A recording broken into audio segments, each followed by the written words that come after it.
तो सबसे पहली बात, बिल्कुल भी आपको परेशान नहीं होना है, बिल्कुल भी टेंशन नहीं ले। लास्ट मोमेंट में उनको आपको स्किप नहीं करना है, कुछ नहीं पढ़ना है तो लास्ट टाइम में इतना पढ़ करके ही जाना है। एग्जाम हॉल में जा रहे हैं उसके 2 घंटे पहले लेटर का फॉर्मेट जरूर चेक करें कि सर जी एड्रेस किस तरह से लिखा जाएगा। अब ये नहीं कि एग्जाम आपका शाम को है, सुबह बैठ के ग्रामर पढ़ रहे हैं। तो बच्चों एक टिप्स अगर आप फॉलो करते हैं तो आप एग्जाम में घूम घूम करके आएंगे।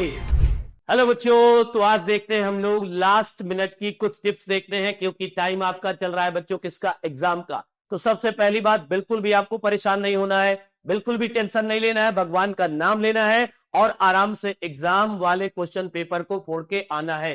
क्योंकि आप किसके साथ क्लास ले रहे हैं, बाबा शिव सर के साथ। यकीन मानिए पेपर आपका बहुत ही बेहतरीन जाने वाला है। और ये कुछ जो टिप्स मैंने यहाँ पर आपको लिख रखी बच्चे, ये उन बच्चों के लिए है जो बच्चे लाना चाहते हैं इंग्लिश में भी 95 मार्क्स। चलिए देख लेते हैं फटाफट से कि कौन कौन सी ऐसी चीजें हैं जो वे एग्जाम टाइम में याद रखनी है। बेटा लास्ट मोमेंट में उनको आपको स्किप नहीं करना है। हर बच्चे के माइंड में आएगा, सर जी लास्ट टाइम में क्या करना है ये बता दो तो मजा आ जाए। सर जी लास्ट टाइम में क्या क्या कर ले जिससे कि एग्जाम में मार्क्स अच्छे आ जाएं। तो फटाफट से ओवरव्यू एक बार ले लेते हैं बेटा।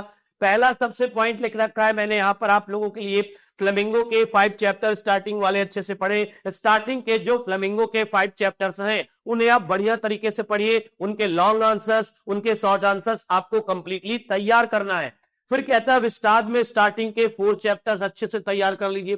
कुछ नहीं पढ़ना है तो लास्ट टाइम में इतना पढ़ करके ही जाना है। स्टार्टिंग के 4 चैप्टर्स के लॉन्ग आंसर, शॉर्ट क्वेश्चंस को बिल्कुल भी स्किप मत करें।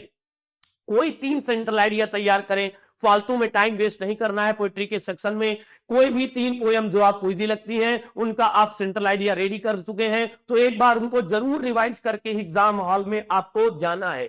मोस्ट इंपॉर्टेंट आर्टिकल जरूर पढ़ें जो आपको बताए गए हैं क्लास में या जो कराए गए हैं प्रैक्टिस फॉर्म में। वो आर्टिकल एक बार जल्दी जल्दी से सरसरी नजर से जरूर देखें। उनको रटने के लिए मत बैठना, नहीं तो दिक्कत हो जाएगी। लेटर के फॉर्मेट सबसे इंपॉर्टेंट चीज है। एग्जाम हॉल में जा रहे उसके 2 घंटे पहले लेटर का फॉर्मेट जरूर चेक करें कि सर जी एड्रेस किस तरह से लिखा जाएगा, डेट किस तरह से लिखी जाएगी और लास्ट में लेटर कंक्लूड कैसे किया जाएगा। ये चीजें आपको एग्जाम हॉल में जाने से तुरंत पहले देखनी है, अगर ये पॉसिबल हो सकता है तो। चाहे भले आप अपने साथ नोटबुक लेकर के जाएं और उसको बाहर रख दें। सबसे इंपॉर्टेंट चीज बच्चों आपके लिए मैंने यहां पर क्या लिखी है, एग्जाम को लेकर के परेशान नहीं होना है, फालतू का स्ट्रेस बिल्कुल भी नहीं लेना है, रिलैक्स रहना है। आपने साल भर मेहनत की है, लास्ट के डेज में आपने बहुत मेहनत की है, एग्जाम बेहतर ही जाएगा, बेहतरीन जाएगा।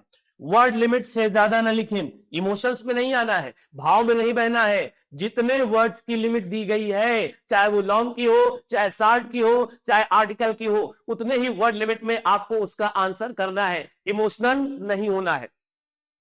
अनसीन पैसेज में ज्यादा टाइम ना दें। सबसे इजी सेक्शन आपका रीडिंग का होता है और आप उसी को लेकर ज्यादा पैनिक होते हैं। मैंने क्लास में आपको सब बताया किस तरह से अनसीन पैसेज को हम टैकल करेंगे, उसी तरह से अनसीन पैसेज के आंसर देना विदाउट एनी स्ट्रेस। बढ़िया आपके अनसीन पैसेज में मार्क्स आएंगे। पोएट्री सेक्शन अच्छे से पढ़ लीजिए क्योंकि सीधे सीधे आपको वहां से 6 मार्क्स मिलते हैं। एक ओवरव्यू ले लीजिएगा उसका। फिर कहता है वोकैबुलरी को जरूर टाइम दे, वोकैब को जरूर पढ़ के जाए, सुबह जल्दी जल्दी वोकैब जरूर पढ़ लीजिएगा बेटा।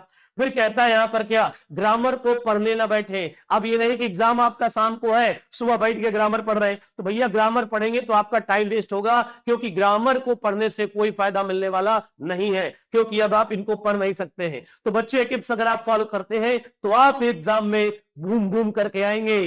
तो रुझे रहिए किसके साथ, शिव शस्त्र के साथ, शिवास्त्र लेकर के जाइए। Wish you best of luck, paper बेहतरीन जाएगा बच्चों। ठीक है, तो मिलते हैं पेपर के बाद और करते हैं पेपर का एनालिसिस, देखते हैं कितने बच्चों ने 95 प्लस मार्क्स का पेपर करके आए हैं। तो best of luck once again, खूब पढ़े, खूब बढ़े और खूब नंबर लेकर के आए।